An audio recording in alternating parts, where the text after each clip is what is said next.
On May 22, 1999, 3 members of the Ordered family were found brutally murdered at their farm in Surum, Norway.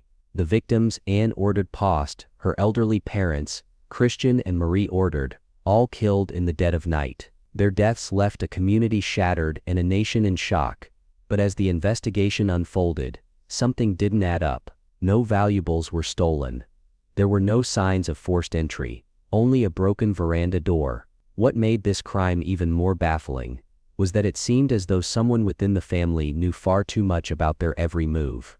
As the police delved deeper, suspicions turned to Anne's own brother, per Christian Ordered, his wife, Veronica, and 2 other individuals close to the family. Were these the killers, or were they merely pawns in a much larger, more complex mystery? And what about the mustard yellow sock found near the crime scene? Its significance still unclear. Why had Anne survived multiple assassination attempts in the years before, and why was her husband, Perker, said to have been poisoned shortly before the murders? As the story unfolds, one question remains unanswered: who truly killed the Ordered family? The investigation would soon uncover shocking twists, leaving everyone questioning the very truth behind this twisted crime. The Ordered family had lived a peaceful life in the tranquil farming village of Surum, located in the heart of Akershus County, Norway. The landscape was as idyllic as they come: rolling hills dotted with grazing cows, quiet country roads, and a close-knit community where everyone knew each other. Surum was a place where life seemed to move at a slower pace, where neighbors greeted one another with a smile and the land felt almost timeless. In a country known for its natural beauty, this quiet farming village was the perfect retreat for the Ordered family, a family that had worked their farm for generations. At the heart of the Ordered family was Anne Ordered Post, a 47-year-old woman who was known in the community for her strong-willed character and intelligence. Anne had carved out a life alongside her husband, per Christian Ordered, and their 3 children, as well as caring for her elderly parents. Anne's parents, Christian and Marie Ordered, were in their 80s, having spent decades working the land together. Despite their age, they were still active, working on the farm, and were deeply involved in the daily lives of their children and grandchildren. Though they were by no means wealthy, the Ordered family had always maintained a close bond, bound by the land they worked and the generations before them. Their life was simple, but it was filled with the quiet joys of rural living, gardening, tending to livestock, and watching the seasons change. There was no sense of grandeur about them, no ostentation. They were just an ordinary, hard-working family, living in an extraordinary place. But on the morning of May 22, 1999, that ordinary life would be violently interrupted. It was early in the morning when the tragedy occurred. The first sign of something wrong came when a family member arrived at the Ordered farm and discovered a scene of horror that would shock not only their small village, but the entire nation. The bodies of Anne, her mother Marie, and her father Christian were found inside the home, each murdered in cold blood. Anne and her mother had been shot at close range while sitting in the same room. Both women had their lives snuffed out before they could even react, their blood staining the floor where they sat. Christian, the elderly father, had been executed in his bed. His peaceful final moments were violently taken from him in an instant. The methodical brutality of the killings sent shock waves through the tight-knit community.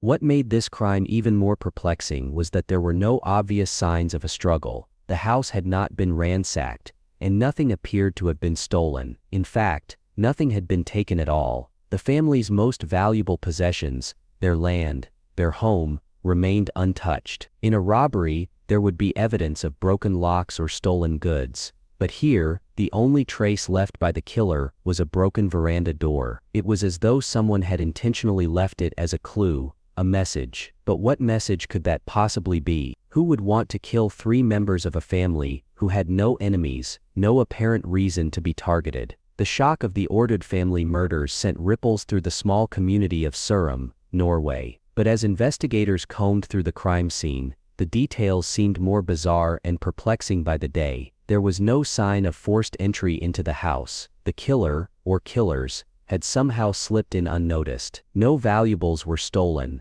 no ransom demands had been made, and there was no clear indication of what had driven the murders. All three victims, Anne Ordered Post, her parents Christian and Marie Ordered, had been shot at close range, executed with chilling precision. The police were left with one horrifying possibility: the killer had been someone the family knew. The investigation began with a closer look at the victims' personal lives, hoping to find a motive that could lead them to the killer. In a family as well known and involved in the local community as the Ordereds, there was no shortage of personal connections, and it wasn't long before the focus shifted to those closest to the family. First to Per Christian Ordered, Anne's brother. Person's relationship with Anne had been distant in the years leading up to the murders. While the family had once been close-knit, tension had started to build between the siblings, particularly surrounding their inheritance and their financial situations. Anne, in particular, had been dealing with some financial difficulties,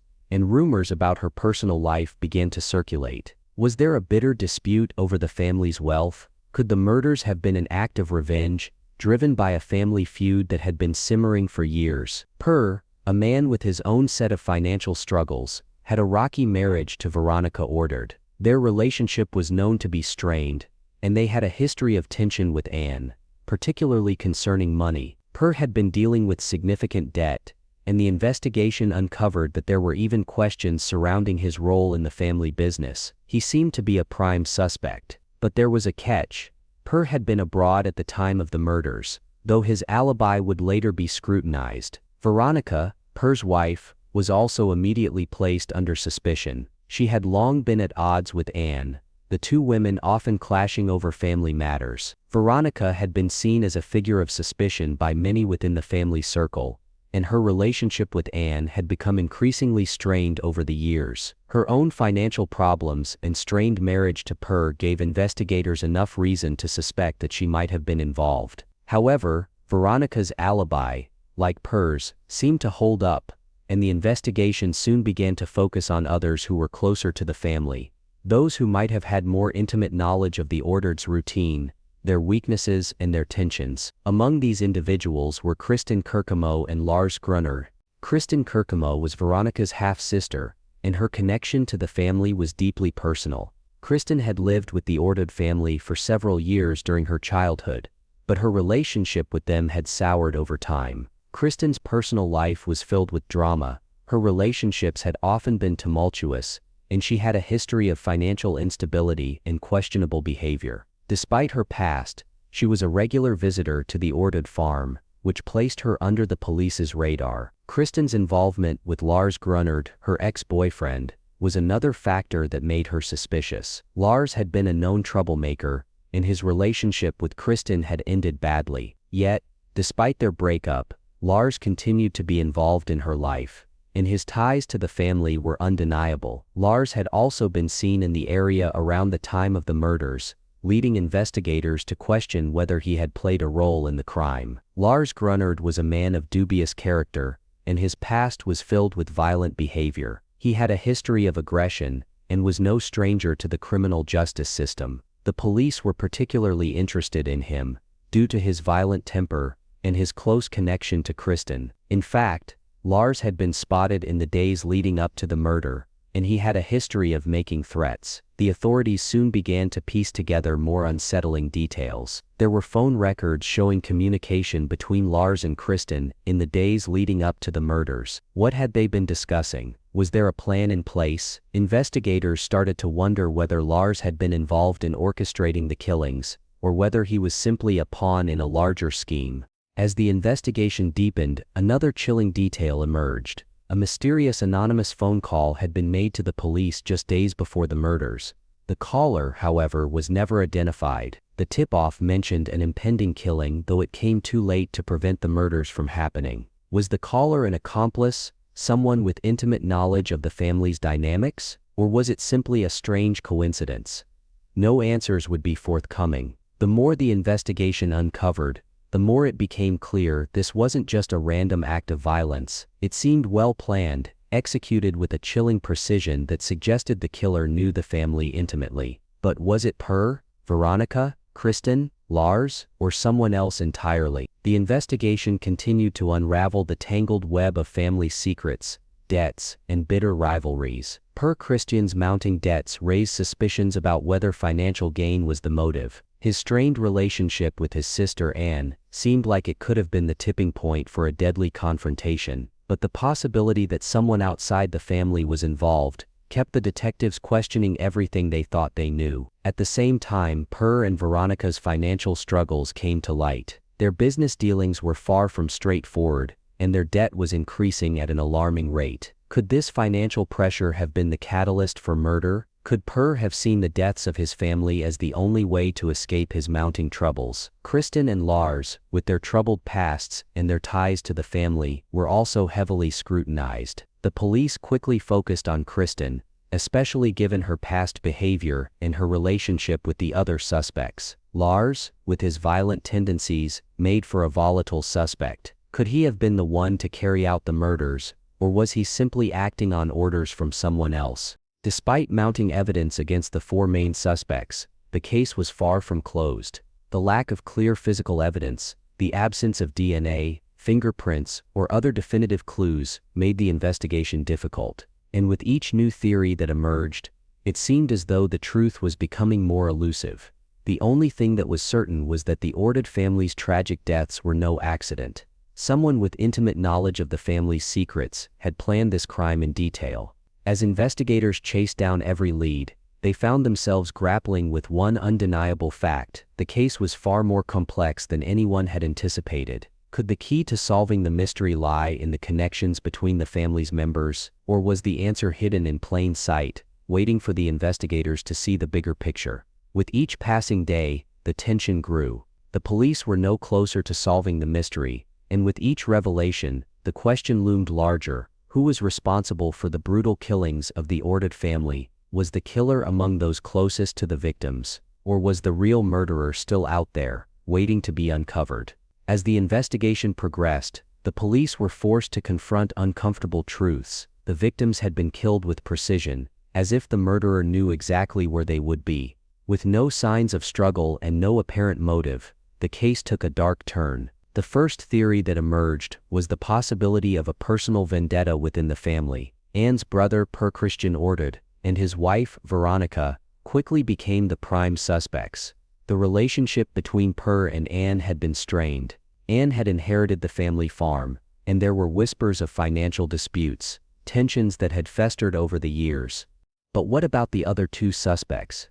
Veronica and Kristen Kirkamo, Veronica's half-sister. The police unearthed a troubling history of friction between the sisters, as well as Veronica's discontent with Anne's growing influence in the family business. Could their strained relationships have boiled over into something far darker? The investigation soon turned its focus to the four individuals at the center of the case: Christian, Veronica, Kristen, and Lars Grunard, Kristen's ex-boyfriend, who was also linked to the family. But as suspicions grew, the evidence began to paint a more complicated picture. As detectives dug deeper into Anne's life, they stumbled across an unsettling detail. Anne had survived 2 assassination attempts in the years prior to the murders, both linked to her work with Norwegian intelligence. In the late 1990s, Anne was believed to have connections with Norwegian intelligence services, and some believed that her growing prominence in intelligence matters could have made her a target for international enemies. Could the murders have been a politically motivated attack,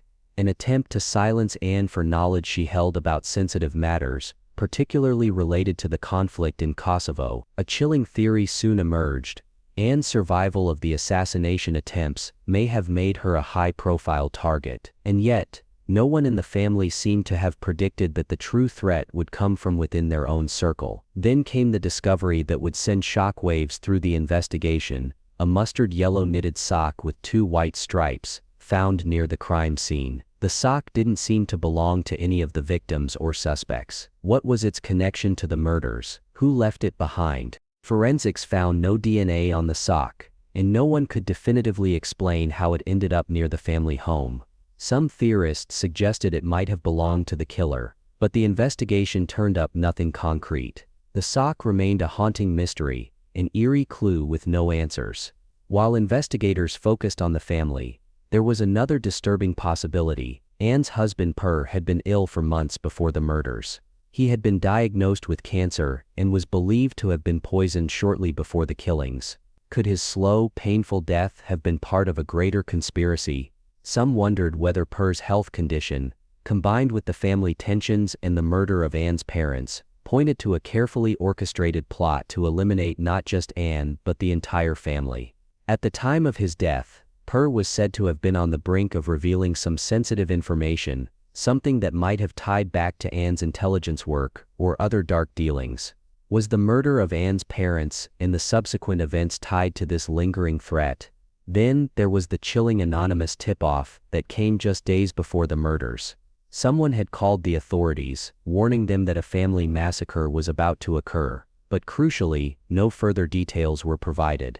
The police never managed to trace the call or identify the source, but it added another layer of intrigue. Could the tip-off have come from someone with intimate knowledge of the family's situation? Was the caller a ghost, or did they have a more sinister connection to the killings? As the evidence began to mount, the theories became more tangled.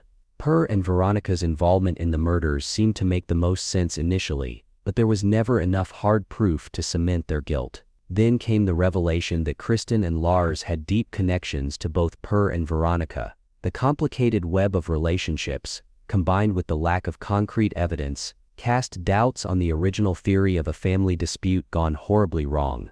The investigation, long clouded by confusion and conflicting testimonies, left the public divided. Were the right people convicted, or had someone escaped justice? As the investigation into the ordered family murders progressed, the authorities faced a perplexing web of intrigue. 4 individuals, all intimately connected to the victims, became the primary suspects. While the police had uncovered certain pieces of evidence, the full story remained shrouded in uncertainty. But one thing was clear: the case had taken a dark turn, and soon it would be up to the courts to decide the fate of those closest to the family. When the case finally reached trial in 2001, the Norwegian public was riveted by the drama unfolding in the courtroom. The prosecution's case was built around one central theory: that the murders were motivated by financial strain, resentment, and long-standing family tensions. It was a chilling theory, one that suggested the family's inner turmoil had driven them to violence. Per Kristen Ordered, the son of the victims, was a man with a complicated history. A once promising businessman, Per had seen his financial situation crumble. He and his wife, Veronica Ordered, had racked up significant debts, and reports suggested that Anne, Per's sister, had refused to help them financially. Anne's unwillingness to assist her brother in his time of need had created serious friction between them. This tension, the prosecution argued, could have provided the motive for murder. The story behind the family's financial difficulties was painted in stark detail. Anne had been one of the few members of the family with substantial financial stability, and the others were envious of her success. Per, struggling with his own businesses, could have seen Anne's refusal to lend him money as a personal betrayal. Could that be enough to push him to murder his own parents and sister? But it wasn't just the financial angle. The prosecution pointed to the manner in which the crime had been committed.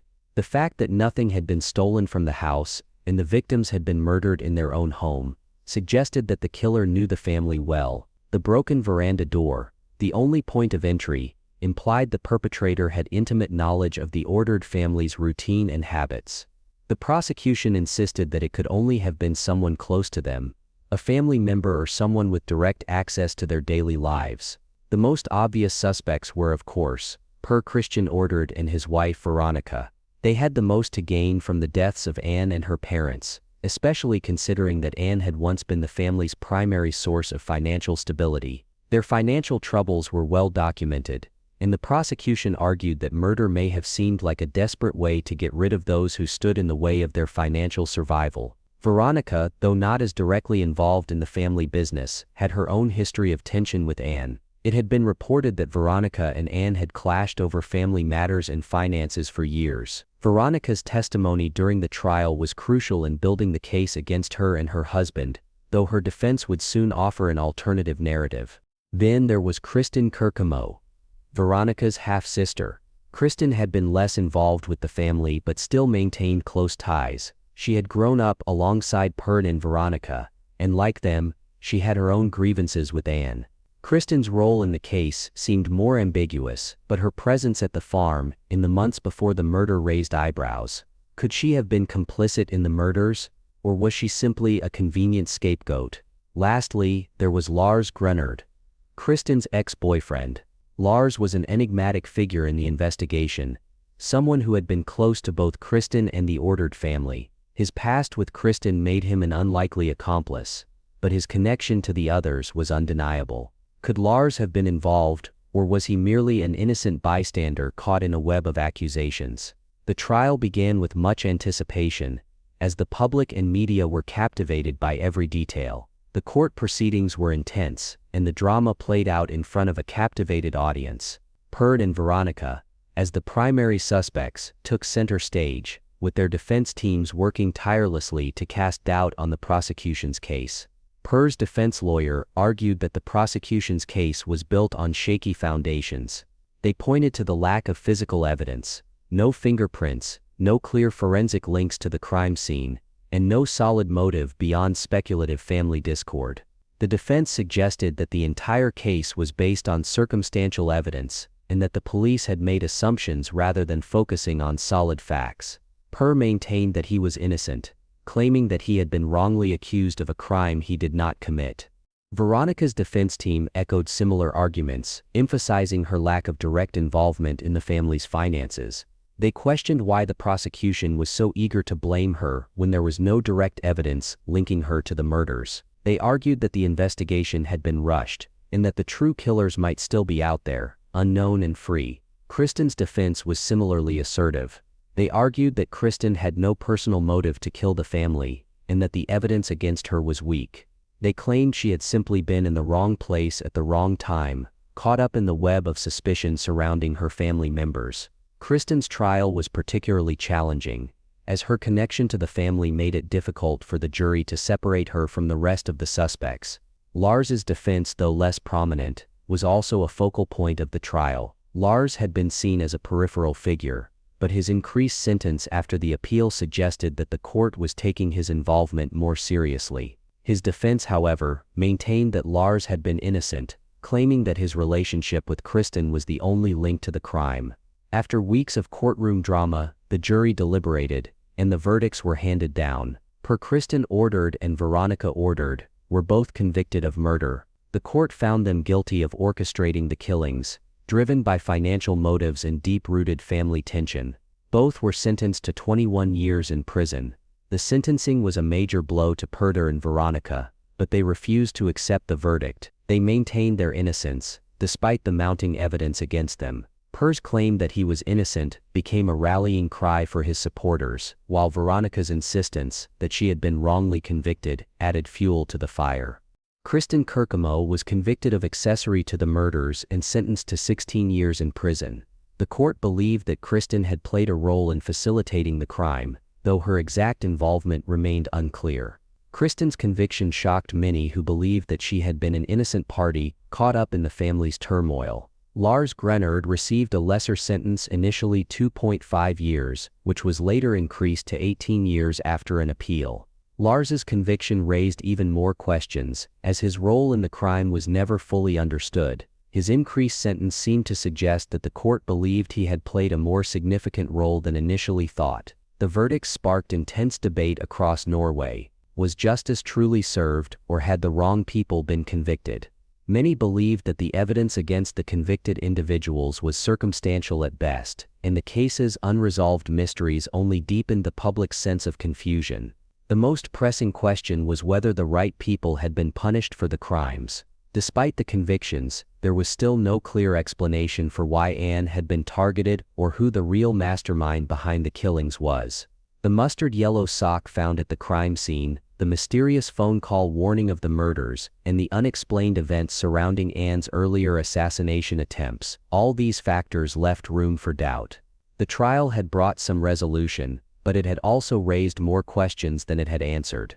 The story of the Ordered family massacre would continue to haunt Norway, with the unanswered questions lingering in the background. The brutality of the murders shocked Norway to its core. In a country known for its low crime rate, the slaying of the Ordered family felt like a crime ripped from the pages of a crime thriller. As news of the deaths spread, the public's reaction was immediate and intense. Many struggled to comprehend how such a violent act could take place in a quiet farming community, where neighbors often left their doors unlocked, and safety was a given. Speculation quickly turned into widespread gossip. Rumors about family secrets, financial troubles, and even hidden affairs filled the airwaves. The media began to sensationalize the case, with every new detail adding fuel to the fire. But with each passing day, it became clear that the investigation was far from straightforward. While the police continued to follow leads, it was the public's doubts and theories that seemed to dominate the discussion. On one hand, there were those who believed the convicted, Christian, Veronica, Kristen, and Lars, were guilty, pointing to the emotional motives of a family torn apart by conflict. On the other hand, a growing group of skeptics argued that the true killers had escaped justice, that something more sinister was at play behind the scenes. As the months turned into years, the case seemed to grow colder. The initial rush of media attention began to wane, and with no new evidence emerging, some began to believe the truth might never be uncovered. But then, in 2003, a new and chilling development shook the case to its very foundation.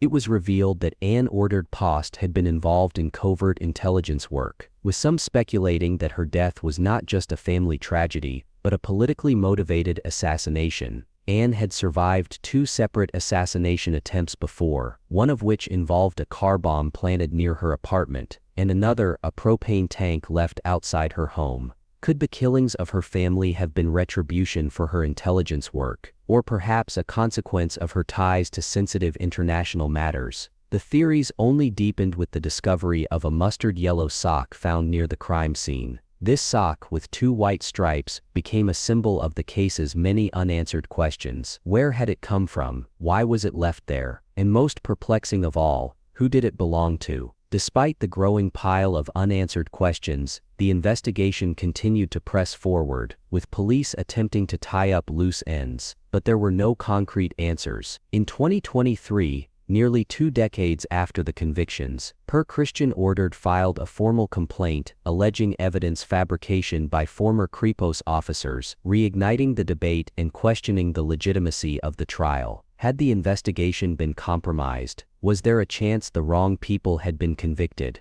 Public interest in the case surged once again, with new media outlets picking up the story, reigniting old theories and offering fresh perspectives. Some still argued that the convictions of and Veronica Ordered were justified, while others pointed to unresolved pieces of evidence that suggested a more complex story. With each new development, the questions surrounding the Ordered case grew only more intricate. The public was divided, some demanding justice for the victims, others questioning the fairness of the trial, and still, others speculating about hidden agendas and political motivations. But as of today, the truth remains as elusive as ever. The only thing certain is that the murders of Anne, Kristen, and Marie Ordered have left an indelible mark on the Norwegian public's consciousness, and the mystery continues to be one of the country's most puzzling and controversial cases.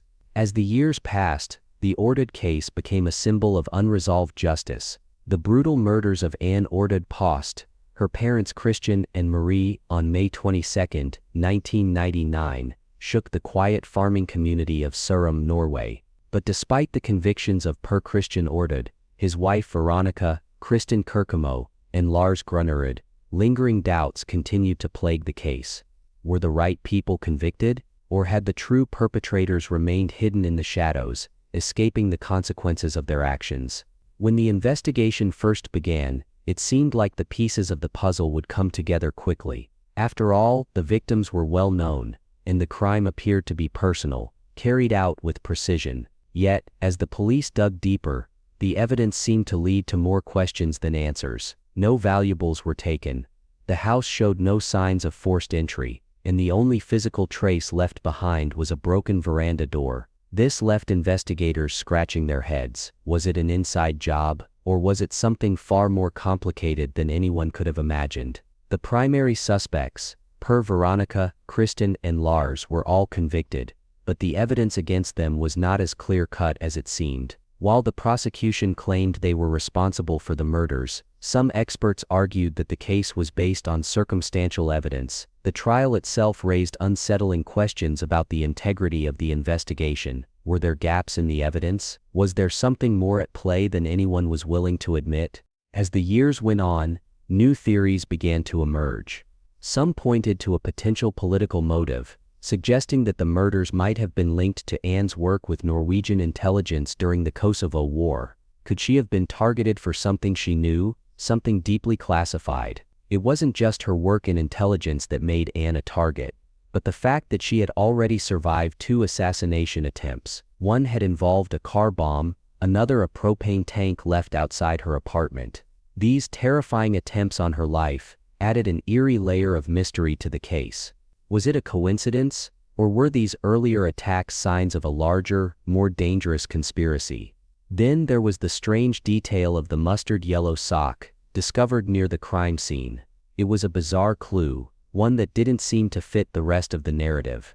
The sock didn't match anything from the Ordered family or their household. It raised the chilling question, was it left behind by the killer? If so, what did it mean? And if it didn't belong to the family or the suspects, who did it belong to? The sock remains an unresolved piece of the puzzle, its true origin still a mystery. The case took another strange turn with the allegations against Per Ordered, who had been suffering from cancer in the months leading up to the murders.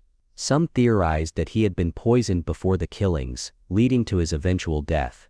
Was his declining health a warning? Could Per have uncovered something dangerous in the lead-up to the murders, or was he simply another victim in this tragic tale? His death, and the mysterious circumstances surrounding it, only added to the case's growing list of unanswered questions.